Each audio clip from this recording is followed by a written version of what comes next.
आज का जो टॉपिक है वो है बच्चों की हेल्थ।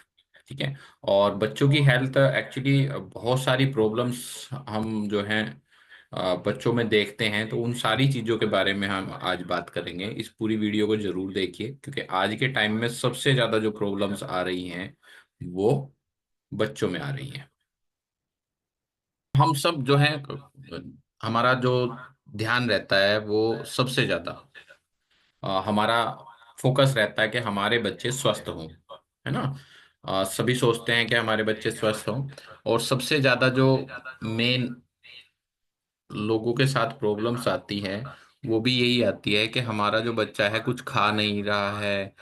ठीक है, बहुत सारी प्रॉब्लम्स आती हैं लोगों के सामने, तो उन सारी चीजों के बारे में आज हम बात करेंगे।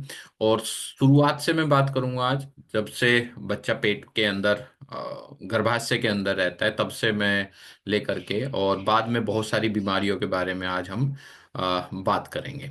जी। जब बच्चा पेट में गर्भाशय के अंदर होता है तो उस टाइम बहुत सारी न्यूट्रिशन की जरूरत होती है। माँ को जब हम अ, खाना देते हैं, जो भी चीज वो खाती है, जो सोचती है, जो भी सोचती है, जो भी बोलती है, ठीक है, जैसी भी चीजों का हम विचार करते हैं, उन सारी चीजों का प्रभाव हमारे बच्चों के ऊपर पड़ता है। और आपने सुना भी होगा कि अभिमन्यु जब पेट में था तो सारी चीजें सीख चुका था, है ना। तो वो बहुत ज्यादा जरूरी होता है। तो इसका मतलब क्या है कि गर्भाशय में बच्चा हो उस टाइम बहुत सारे संस्कारों की, बहुत सारी चीजों की जरूरत होती है। ठीक है। तो और उस टाइम सबसे ज्यादा जो जरूरत होती है वो होती है न्यूट्रिशन की। मेरे पास बहुत सारे बच्चे आते हैं, तो बहुत सारे बच्चों में बहुत सारी बीमारियां आती हैं, और वो ज्यादातर बीमारियां गर्भाशय के दौरान ही आ जाती है। ठीक है, चाहे उसमें दिल में सुराख हो बच्चों के, चाहे उन बच्चों की हड्डियां गड़बड़ हो, या कुछ ना कुछ ताल्लू कट जाता है। बहुत सारी बीमारियां जन्मजात हो जाती हैं। उन सारी जन्मजात बीमारियों का सबसे बड़ा कारण है न्यूट्रिशन, न्यूट्रिशन की डेफिशिएंसी।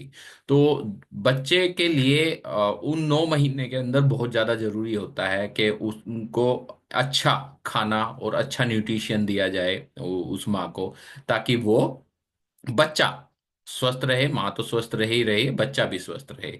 तो किन किन चीज़ों की ज़रूरत पड़ती है, सबसे पहले हम बात कर लेते हैं। जब गर्भाशय के अंदर बच्चा होता है तो पहले 3 महीने हमें क्या देना है। तो सबसे पहले ध्यान रखना है आपको, पहले 3 महीने कि सिर्फ फोलिक एसिड देनी होती है। और फोलिक एसिड बहुत ज़्यादा ज़रूरी होती है पहले 3 महीने, क्योंकि फोलिक एसिड से बहुत सारे सेल्स ऐसे होते हैं, जैसे हार्ट का, ठीक है, आपकी ब्लड विजल्स का, इन सारी चीज़ों की ज़रूरत होती है उस टाइम, क्योंकि उस टाइम हड्डियां नहीं बनती।